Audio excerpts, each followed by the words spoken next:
here we got the bench. I'm getting ready to start the process, and in order to do that, we gotta shut the lights off and get ready for it.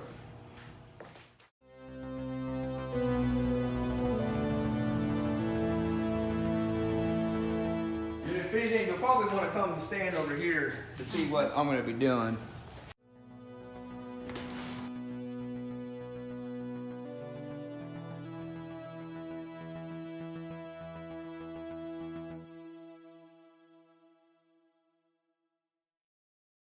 All right, if we're good to go, this is what I'm looking for here. It's all nice and there's no gap or anything. And then we're gonna come along and it's gonna see how it gets a little bit of a raise in there. You start seeing light, except for right there, there's a little hump in the metal. And now I'll just take my hammer.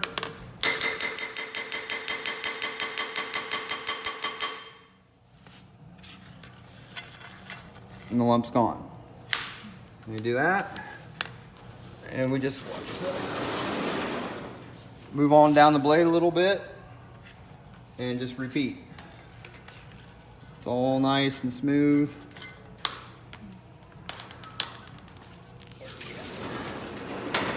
And that's kind of what that is. And I can show you what the other process of this is.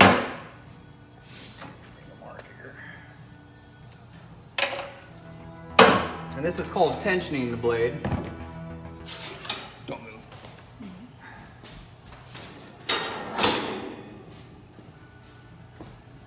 This bar has a straight edge and a curved edge on it. Put the straight on there, a lot of light. Put the curve on there, not so much. And what we're looking for is this. A little bit of daylight in between here, all the way down. You see the light disappears. I'm gonna have to work that area. And then the light comes back. Those are areas I'm gonna have to go back and roll with the machine there. And how that kind of works is, I got a little spot, I can do that.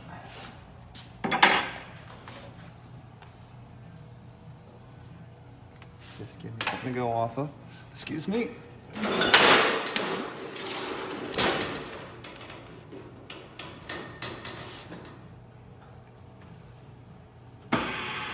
And there are a couple rollers under there, and as I turn this lever, it's going to apply pressure, and the blade's going to go through there, and it's going to manipulate the metal.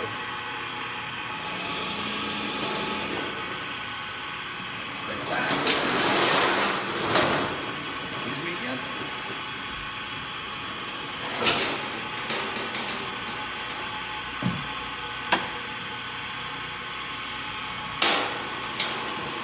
And see how we got a little bit more light coming through there already? And that's what we're looking for. What we want is almost like a river, how a riverbed works. It's shallow, shallow, and it gets deeper as you get into the middle. And just kind of the quick way this goes.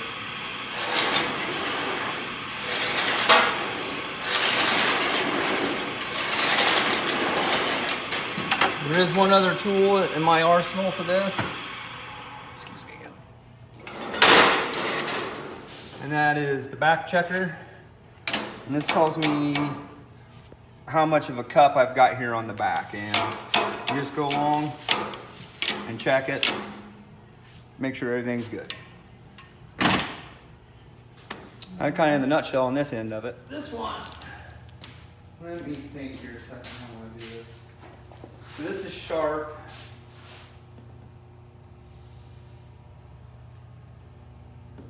We can do it this way. We're at the grinder. I'll start from the beginning. Chalk is a lubricant. You go like that. This is our swedge. This is going to widen the tooth out. This goes on like so. And it's just a simple clamp, and then I would throw this ahead, but it'd mess up my tooth. So, but I got to do this 240 times.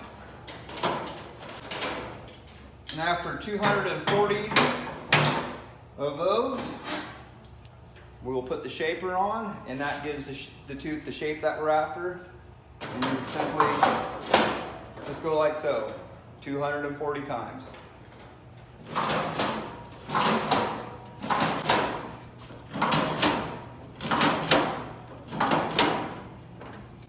And you go around the whole blade doing that. After that's all said and done,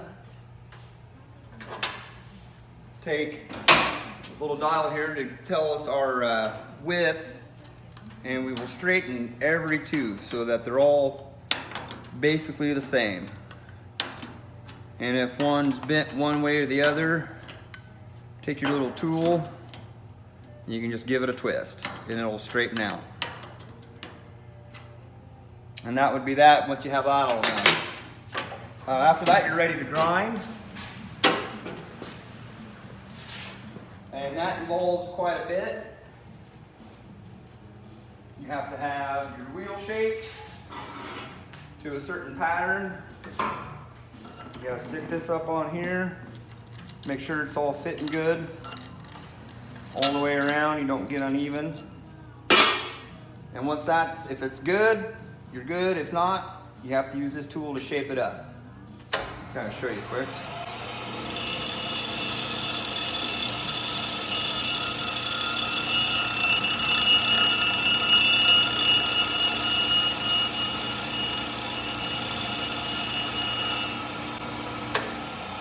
And you'd have to do that about every 2 passes around of the wheel to keep this clean so it doesn't put burn marks or wear on my blade like that. Once you've got that set, you're good to go. Simply just keep that running. This will fire up.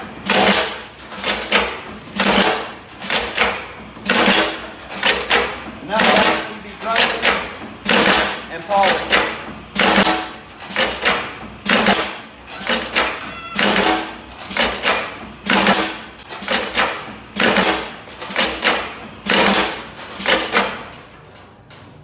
Do that 5 or 6 times. Blade should be pretty good and sharp. You've got things to look for, watch for as we're going.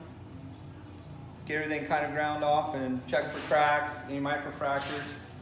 Me as a filer, when I'm done with that, not everybody does this, we'll take a saw file, file the gullet and make sure there's no burn marks or anything like that. You got to make sure there's no microfractures. That way it saves a lot of cracking on the blades. And during the winter, when it gets cold, I get to do this. We put in what we call a frost notch. It's going to deepen the gullet here just by a smidge and put a little bit of a flare on there. For some reason that helps during the winter. Moves a little sawdust and just simply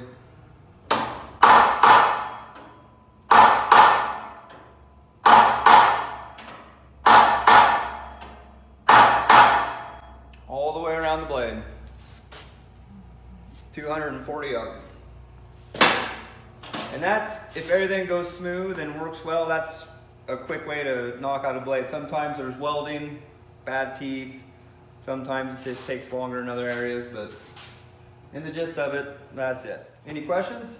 It can be if guys are not paying attention and using their heads. If you're working around anything sharp like this, I'm always careful. I've got a few nicks and scratches from it, but for the most part, most everybody uses this while we're working here. We haven't had any injuries that I can think of other than a guy slipping and falling. So most part, it's pretty safe if you got good guys around, good people around. A sawmill provides lumber for the rest of the world to build furniture, build houses, to build. And then the gist of it, logs come in round and we send them out square. You have to have good help to stack the lumber and put it where it belongs and just to be on top of things at all times. The ones that make the most money. As a filer and as a sawyer, you want something a little softer, like a soft maple or a cottonwood, because you can just saw and the blade will take it a little bit better. oaks and hickories and those things, they're a little bit rougher, especially during the winter, or if they're muddy or just whatnot. But usually a little bit softer of a hardwood is better. You know how to file, to saw, to grade, run a loader, run a fork truck, I'll stack if need be, run a chainsaw.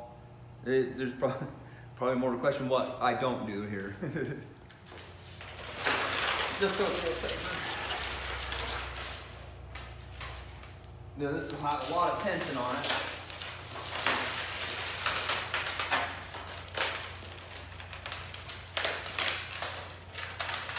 You get a lot of weight down on this, so otherwise you don't send it flying.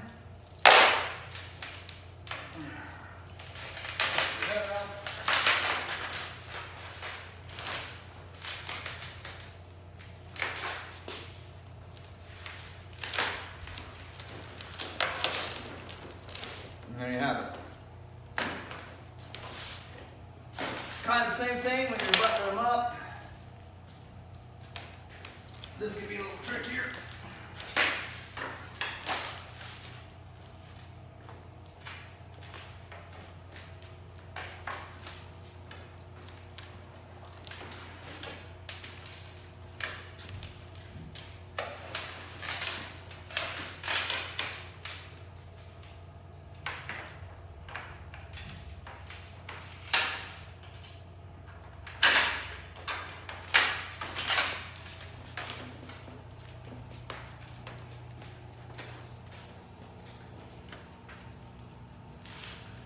Hold it still. Chains work really well. A lot of people just use wire. It's dangerous. It takes a lot to untie. And the wire wears out eventually too.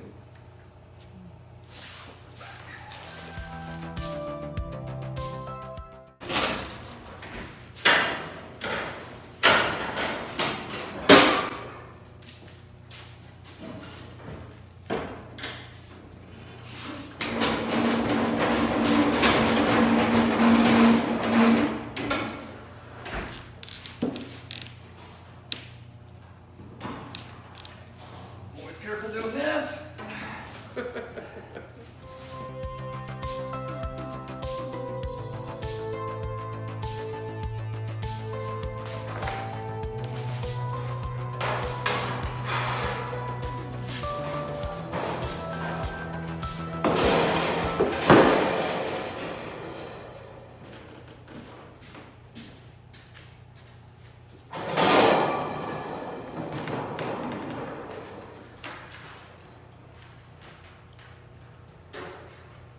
And again, if it was all done, that's when I would wrap it up and put it back. But I'm just going to put it back on.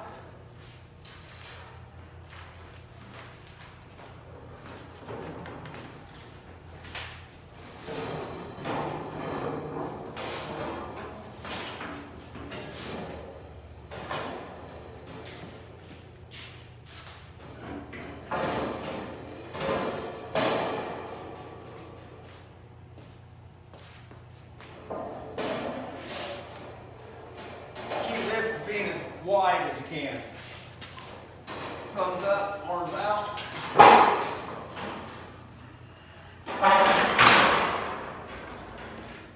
And that's that.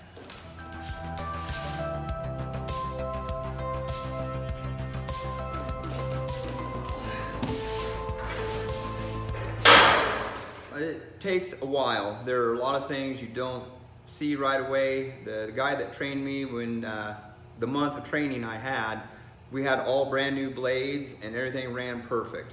But then after a while they get banged up and you get kind of lost and you work your way through it. But a good year of apprenticeship is great. 2 years of really working it and figuring out how everything works is probably when you start calling yourself a filer.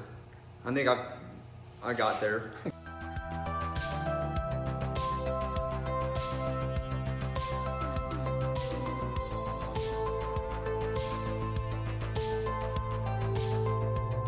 I hope you enjoyed everything you've seen today and been informative, and subscribe to iDrone Travel.